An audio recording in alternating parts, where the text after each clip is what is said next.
Adèle Van Rett. Bonjour Mélanie. Patronne de France Inter, audience historique, donc patronne forcément euphorique, mais du coup ça met la pression. Je vais retenir l'euphorie d'abord. Laissez-nous un peu profiter quand même de ces résultats qui nous rendent hyper fiers. Voilà, les Français n'ont jamais été aussi nombreux à écouter France Inter.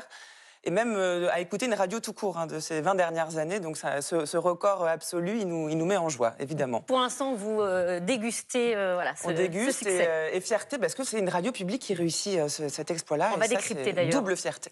Les coulisses de cette radio. Bonjour Sonia De Villers, l'intervieweuse, interviewée ce matin. On vous écoute tous les matins à 7h50. Je crois que ça a été un sacré défi pour vous. Un sacré défi. Mais des défis relevés, puisqu'on l'a vu, plus de 2 millions de personnes qui vous écoutent maintenant.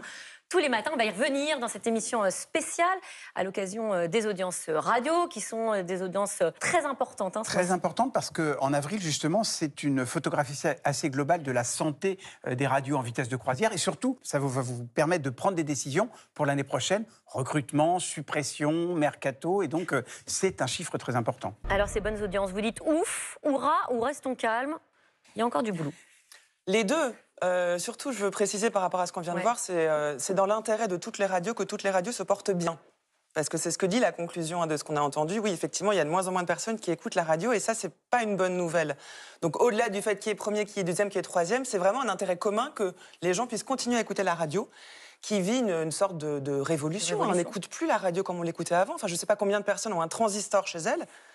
Mais aujourd'hui, on écoute la radio avec un téléphone. Donc, ça change la manière qu'on a de proposer du contenu, d'écouter. On s'adapte à ces nouvelles habitudes d'écoute, ce qui est un défi vraiment passionnant. Et alors, justement, les nouveaux auditeurs de France Inter, là, ceux qui sont arrivés cet hiver, ils viennent d'où? Ils viennent de RTL, qui a perdu 230 000 auditeurs, ou ils viennent de vos camarades de France Info, qui eux aussi ont égaré 160 000 fidèles? On ne peut pas identifier vraiment l'endroit d'où ils viennent. On sait qu'ils sont là. Et on sait qu'ils sont nombreux, 144 000 nouveaux auditeurs, ça fait beaucoup. Ça veut dire que notre stratégie de conquête de nouveaux publics fonctionne.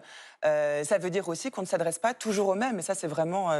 quand on est une radio qui existe depuis longtemps, qui se porte bien, etc., l'enjeu numéro 1, c'est de pouvoir aller vers un nouveau public. Donc quand des nouvelles personnes arrivent, ça veut dire qu'on a réussi quelque chose. Et ça veut dire qu'on reste une radio de l'offre. Et ça, c'est très, très important. C'est-à-dire que tous les jours, on propose, on a une ligne éditoriale, on a des idées, on a des envies, on bouscule, on séduit, on câline, parfois on malmène, et parfois on énerve, etc. Mais c'est ça qui est très très beau, moi je trouve, dans cette histoire. C'est-à-dire que moi, si je prends le programme de la matinale de cette semaine, on est passé de Jamel Debbouze à le procureur national antiterroriste, à Anne Lauvergeon qui nous raconte la mort de François Mitterrand. Je veux dire, aujourd'hui, quand la France se réveille, elle ne demande pas à écouter ces gens-là. Elle les reçoit. Et c'est ça qui est formidable. C'est qu'elle adhère à cette proposition éditoriale. La radio, on sait aussi que c'est un média d'habitude.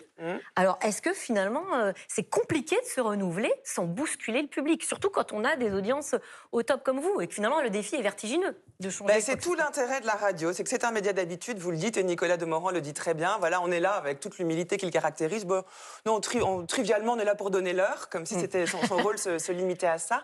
Et en même temps, au sein de cette habitude, c'est une horloge dans la vie des gens. Et pourtant, il faut changer. L'adage dit que c'est quand on est au top qu'il faut changer. Mais si on respecte ces repères-là, alors les auditeurs nous suivent. Et c'est là où on peut et on doit introduire de la surprise, de l'événement, de l'inattendu. Et c'est à ce moment-là où l'écoute est happée, parce que c'est très facile aussi d'allumer la radio et de ne pas l'écouter. Charge à ceux qui sont derrière le micro de produire un moment de radio, une question, un silence, une phrase qui fait que... tiens, on va dire, attends, on va demander au gamin à côté qui est en train de boire son chocolat. Je fais, attends. Et on colle l'oreille au poste et là, on a gagné. Bon, est-ce que Léa Salamé, Nicolas Demorand et même Sonia De Villers, est-ce qu'ils seront là à la rentrée, Adèle Van Rett? Je le souhaite ardemment. Il est un peu tôt pour parler de la rentrée prochaine. Bien essayé. Vous venez d'avoir une info, Sonia De Villers. L'un des gros changements, justement, de cette matinale, et une prise de risque aussi, c'était les bouleversements de la matinale, le 7h50. Et on vous entend dire dans le doc, ah mais moi je suis encore en apprentissage. Sérieusement, après plus de 20 ans de journalisme? Oui, sérieusement, après plus de 20 ans de journalisme. J'apprends pas le métier de la radio. Et je pense qu'on peut pas faire le 7h50 si on connaît pas profondément, intimement, charnellement le mécanisme de la radio. Et en effet, j'en fais depuis 20 ans. Donc il y a le timing, c'est 9 minutes. Et puis il y a aussi aussi la pression, le pic d'audience. Il y a aussi les invités politiques qui sont pour moi. Quand Adèle me l'a proposé l'année dernière, je lui ai dit non. Je lui ai dit, Adèle, ça n'est pas possible. Je n'ai jamais fait de politique. Non, je ne veux pas prendre cette interview, je ne veux pas faire d'invité politique. Je n'ai jamais fait de politique. Non, c'était non, je ne prendrai pas cette interview parce que je n'ai jamais fait d'invité politique. Réponse de la patronne, tu vas prendre cette interview parce que précisément, tu n'as jamais fait d'interview politique et c'est ça que je veux à 7h50, c'est ton regard. Donc elle ne voulait pas une débutante de radio, elle voulait quelqu'un qui arrive avec un regard neuf sur l'actualité et la politique. Mais donc c'était vraiment une conviction. Je voulais Sonia De Villers surtout. Hein, oui, mais avec un regard différent. Est-ce que vous interdisez d'inviter certaines personnalités trop sulfureuses, trop clivantes ou trop populaires ? Je pense notamment à Karine Le Marchand qui s'était émue lors d'une émission de ne pas être invitée sur France Inter. Alors non, on n'interdit personne. Personne n'est interdit de micro à France Inter. Je sais que beaucoup de gens le pensent parce qu'effectivement, beaucoup voudraient être invités et la matinale étant ce qu'elle est, on a un nombre limité de places, on ne peut pas inviter tout le monde, mais ça n'est jamais un refus de principe. Il n'y a pas de charte. Et certainement pas au nom de la popularité. Alors là, pour le coup, on n'a jamais dit que quelqu'un n'est pas bienvenu parce je pense qu'il à est trop Michel populaire. Onfray, qui est un philosophe extrêmement controversé, qui n'a pas alors, été chaque interviewé. fois que Michel Onfray a dit ça sur un plateau, derrière, il y a eu un fact-checking assez Il a été invité il y a 2 ans. Et voilà. Bon, il se trouve que, comment vous dire, je pense qu'aujourd'hui, c'est vraiment une question qu'on ne peut plus poser ou qu'on ne peut plus se poser. C'est-à-dire que... Enfin, il y a une charte quand même à Radio France. Non, mais il y a une charte, il y a d'ailleurs aussi de service où il y a des public. personnes qu'on ne... Non, c'est pas des personnes. Qu'on ne s'engage à ne pas inviter. Il y a une exigence de service public. Le complotisme, Voilà, c'est certaines pas couleurs de discours En tant que service public, il y a certaines valeurs qui sont toutes au service de l'intérêt général, puisque nous sommes une radio publique, donc on se doit de servir l'intérêt général. Dans le cadre de cette mission, nous avons choisi, mais c'est Radio France, en ce qui concerne par exemple le réchauffement climatique et la cause écologique, de ne pas donner la parole à des personnes qui contesteraient le fait même du réchauffement climatique. C'est un engagement. C'est un engagement de Radio France au nom d'une valeur qui est à la hauteur de la mission qu'on doit accomplir. Oui, et même chose d'ailleurs à France Télévisions. Du blacklisting de personnes en particulier. Je pense qu'on a pris les mêmes précautions pendant le Covid, évidemment. Par ailleurs, ces polémiques-là, pour le coup, c'est devenu mon quotidien, sont complètement déconnectées de la manière que nous avons de faire de la radio et tout le monde est le bienvenu sur France Inter. Alors c'est très intéressant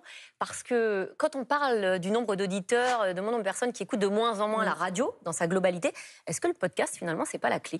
C'est exactement la clé et c'est d'ailleurs pour ça qu'il y a 6 ans maintenant sur France Inter, à l'époque sous l'impulsion de Yann Chouquet, directeur de programme, les podcasts dits natifs, originaux, ont été lancés sur France Inter. Qu'est-ce que ça veut dire ? Ça veut dire typiquement ce que fait Laure Gros-Besançon, les Odyssées. C'est un contenu qui n'est pas diffusé directement sur l'antenne. C'est un contenu qui est accessible en podcast. Donc on va sur la plateforme Radio France, on met offre enfant ou podcast jeunesse, on tombe sur les Odyssées et on se rend compte qu'il y avait une demande énorme pour ce type de contenu. C'est en ça que France Inter n'est pas juste une radio, on est vraiment créateur de contenu. Ces contenus, ça accompagne les trajets en voiture interminables avec les enfants, par Notamment exemple. les enfants, parce qu'on n'est plus très nombreux à avoir un transistor dans la cuisine, dans le salon, à écouter sans famille. On est plus en... En fait, c'est ça, c'est exactement ça. Le podcast est vraiment la preuve, quand je disais que le média radio était en révolution, qu'aujourd'hui, on s'habitue, on s'adapte aux nouvelles habitudes d'écoute, et donc on est là, on propose un contenu qui peut être écouté avec un téléphone, avec un iPad, avec ces écrans qui sont très présents, sauf que nous sommes justement cette alternative aux écrans. Si vous voulez que vos enfants passent moins de temps à regarder des vidéos, vous leur proposez un podcast. Alors en même temps, il y a quand même France Inter sur les écrans, parce que j'ai vu que vous étiez pleine balle sur TikTok, sur Instagram. Est-ce que c'est encore de la radio, ça ? C'est tout à fait de la radio. C'est-à-dire que la radio aujourd'hui, c'est bien plus que le média FM. C'est-à-dire que la radio aujourd'hui, France Inter aujourd'hui est une galaxie avec des contenus qu'on trouve. Les Odyssées, pour reprendre cet exemple, c'est aussi un spectacle, c'est aussi un livre, c'est aussi une exposition au musée d'Orsay. La radio aujourd'hui se démultiplie. Alors oui, on a vu tout à l'heure les coulisses de Zoom Zoom Zem de Mathieu Noël, qui est un des gros succès de l'antenne avec 500 000 auditeurs. Juste après, c'est un peu plus compliqué. Pour Jusqu'ici, tout va bien, l'émission qui a été lancée en septembre pour remplacer celle de Charline Vanhoenacker. Alors là, pour le coup, les audiences sont en berne, à peu près 25% de moins sur un an. Alors, est-ce que vous comptez sur cette émission l'année prochaine ou est-ce que vous allez les remplacer par Mathieu Noël juste avant qu'il marche ? En berne, vous êtes quand même difficile. Il y a plus d'auditeurs aujourd'hui pour cette émission qu'il n'y avait en septembre. C'est-à-dire que depuis septembre, il y a plus d'auditeurs quand même qui écoutent cette émission. Mais moins que du temps de Charline. Alors du coup, est-ce qu'elles vont avoir une deuxième chance ? Il faut quand même le préciser, c'est-à-dire que des auditeurs sont venus et ils sont plus nombreux qu'en septembre. Donc on mesure en général d'une année sur l'autre. C'est quand même sur un an, il y a 230 000 auditeurs de moins. On est d'accord là-dessus. Je dis juste que les auditeurs qui éient là aujourd'hui sont plus nombreux qu'ils n'étaient en septembre. Ce qui n'est pas rien. Vous savez comme moi que les audiences se lisent aussi de vague en vague. Elles seront là l'année prochaine. On en reparle un peu plus tard. Choisir de parler de la République démocratique du Congo, ce jour-là, toutes les autres chaînes parlent de la découverte des ossements du petit Émile. C'est un choix assumé, quitte à faire une audience moyenne, voire faible. À 18h sur France Inter, c'est un journal international, de toute façon. Donc c'est pas ce jour-là, on a choisi de pas en parler, c'est que le reportage vient bien de le montrer. De 18h à 19h, c'est l'émission Un jour dans le monde, où on passe du temps sur l'actualité internationale, avec Fabienne Synthèse, qui a une maîtrise, une dextérité au micro dont je ne connais pas d'égal, et sous la houlette du directeur de l'information, Marc Fauvel. Et c'est un rendez-vous qui signe ce qu'est en partie l'information sur France Inter, ouverte à l'international, avec des reportages, du décryptage, y compris en effet quand il peut y avoir une actualité plus de l'ordre du fait divers qui occupe la une des journaux. Alors le téléphone sonne, ce sont des questions sans clash, sans éclat de voix, des questions très cadrées, alors que certaines radios, Ça vous manque? alors que certaines radios théâtralisent quelquefois des interventions d'auditeurs un peu énervés pour faire un moment de radio. C'est pas du tout votre créneau. Le moment de radio, si, mais le moment de radio, on le construit sans le clash. C'est-à-dire que là encore, il faut revenir à ce que nous sommes. France Inter est un média de service public. Qu'est-ce que ça veut dire? Ça veut dire qu'on n'est pas là, contrairement à ce qu'on pense, qu'on n'est pas là juste pour... On n'est pas là pour séduire, on n'est pas là pour appâter. Non, mais il peut y avoir des auditeurs énervés quelquefois. Les auditeurs en contact avec les faits. Charge ensuite à ceux qui nous écoutent de se forger leur opinion. Il peut y avoir aussi des éditeurs énervés. Il y en a. Il y en a beaucoup. Il y a beaucoup d'auditeurs énervés, mais c'est pas la même chose. Vous écoutez la matinale? C'est d'ailleurs la matinale, il y en a parfois. Hein. Mais il y a des éditeurs énervés et il y a des auditeurs très émus aussi. Parfois, il se passe beaucoup de choses à ce moment-là avec les auditeurs. Du coup, ces audiences, ça vous donne pas envie de remettre l'émission de Charline en quotidienne? Il y a beaucoup d'humour sur France Inter. Alors on voit cette émission d'humour-là, il y en a toute la journée de 7 jours sur 7. Ça avait fait jaser, c'est pour ça que je pose la question. Oh, plus que jaser, c'était effectivement, ça avait été critiqué. Le succès de cette émission-là, le dimanche, montre quand même que il s'est passé quelque chose. Comme le dit très bien Charline, c'est un spectacle radiophonique, ça n'existe pas. En dehors de cette offre-là. Et c'est intéressant de voir le public qui vient. Et quand eux-mêmes se déplacent en province, c'était à Strasbourg il n'y a pas très longtemps, de voir des centaines et des centaines de personnes qui font la queue pour aller les voir. On entend Guillaume Meurice, Émeric Lomprey qui disent nous, on a un humour hyper pluriel, parce qu'on fait de l'humour de gauche, d'extrême gauche, d'ultra-gauche. Ça vous a pas fait beaucoup rire? Vous n'avez pas beaucoup souri. Vous me regardez, va-t-elle rire? Moi, je leur demande d'être drôles. Ce qu'ils sont la plupart du temps. Après, eux peuvent dire des choses que n'importe qui d'autre sur la chaîne ailleurs ne pourront pas dire parce qu'ils ont la casquette d'humoriste. Donc c'est ça qui est beaucoup critiqué. Je crois ardemment en la nécessité de la satire politique sur France Inter. Encore plus aujourd'hui. Forcément, ça va déranger. On les accuse d'être trop de gauche, il pourrait y avoir d'autres types d'accusations. Le principe même de la satire politique, c'est de critiquer ceux qui sont en place, de critiquer les dominants, de critiquer les puissants. À partir de là, forcément, on ne va pas se faire des amis. Mais ce qu'il faut, c'est qu'ils soient drôles et qu'ils ne soient pas dans un militantisme politique. Parce que là encore, nous ne pouvons pas. Terrain polémique, vous le savez bien, ça oui. Mais par contre, je fais la part des choses entre ce qui se passe, entre la qualité de l'antenne, entre l'impartialité dont ils doivent faire preuve, tout en maniant de l'humour, dans ce qui est très compliqué. Ce ne sont pas des journalistes. Donc ont-ils d'autres libertés que les journalistes? C'est des questions qu'on se pose en permanence. Alors la question du pluralisme, c'est un peu le serpent de mer pour France Inter. Vous respectez évidemment strictement le temps de parole des invités politiques, parce que vous êtes surveillé par l'Arcom, là-dessus. Il n'y a pas de débat. En revanche, vous savez très bien qu'il y a une petite musique qui monte et qui dit que la tonalité globale de votre station est plutôt une tonalité de gauche. Est-ce que ça vous énerve? Alors, qui lance cette petite musique? Remontons à la source. D'où vient cette petite musique? Elle ne vient pas de nulle part. Elle vient de personnes qui, elles-mêmes, veulent se défendre d'être accusées d'être trop extrémistes, trop idéologiques. Rien n'est plus facile dans ces cas-là que de dire « c'est pas nous les coupables, ce sont eux en face ». Ça crée une polarisation en disant « mais si on installe l'idée que France Inter est d'extrême gauche et de gauche, on parlera moins de nous ».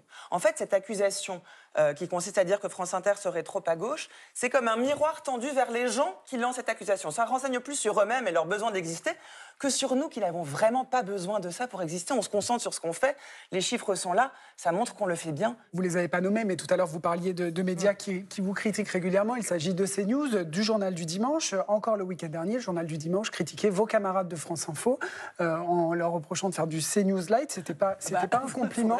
C'était pas un compliment. Est-ce qu'ils ont quand même pas raison? Est-ce qu'ils ne mettent pas le doigt sur quelque chose de vrai? C'est-à-dire que parfois, sur l'éditorialisation, sur les humoristes, sur les éditorialistes, il n'y a pas une couleur politique qui se dégage de France Inter. Est-ce que vous faites particulièrement attention à d'être totalement irréprochable sur la diversité des opinions exprimées à l'antenne? Évidemment, ça pour le coup, c'est inconcevable de faire autrement. Nous ne sommes pas un média d'opinion. Notre rôle est de mettre les auditeurs au contact avec des faits, encore une fois, pour que les auditeurs eux-mêmes puissent se forger une opinion. Notre rôle, c'est de faire entendre une diversité d'opinions, d'où une place aussi importante accordée au débat d'idées, d'où le fait qu'on crée des émissions de débat, d'échanges, etc., où on invite des gens qui ne pensent pas la même chose. C'est ça notre mission. Si après, par ailleurs, on se dit, tiens, mais il y a eu une blague de Guillaume Meurice, ça veut dire que toute l'antenne est colorée de cette manière-là, les gens qui le disent savent très bien que c'est un effet de loupe, c'est un miroir, chacun voit France Inter par le bout de sa lorgnette. Guillaume Meurice a moins de temps d'antenne que Natacha Polony chaque semaine.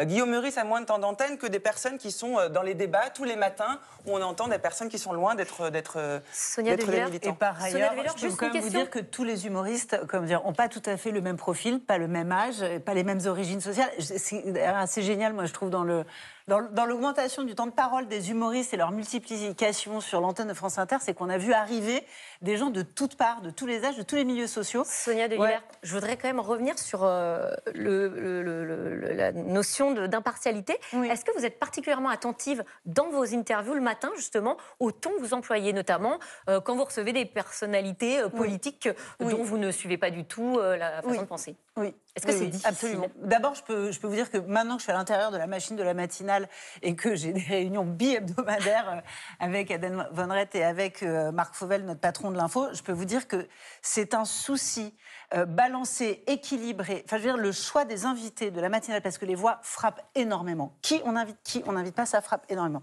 C'est un souci absolument quotidien. C'est une remise en question constante. C'est fait avec une méticulosité, que vous n'imaginez pas. Allez, vraiment, on termine cette émission. Je peux préciser quelque chose quand même sur l'interview politique. Une interview politique va forcément susciter des désaccords de part et d'autre. C'est-à-dire, on ne peut pas laisser un invité politique dérouler ce qu'il dit, donc forcément on est interventionniste, donc forcément on pose beaucoup de questions. Et Léa Salamé l'a beaucoup répété elle aussi quand elle était au 7h50 à cette heure-là, à ce moment-là, et c'est encore le cas au 8h20. Quand, après une interview, on reçoit des messages d'auditeurs qui nous accusent d'être trop à gauche, trop au service du gouvernement ou pas assez à gauche, ça veut dire qu'on a bien fait notre boulot.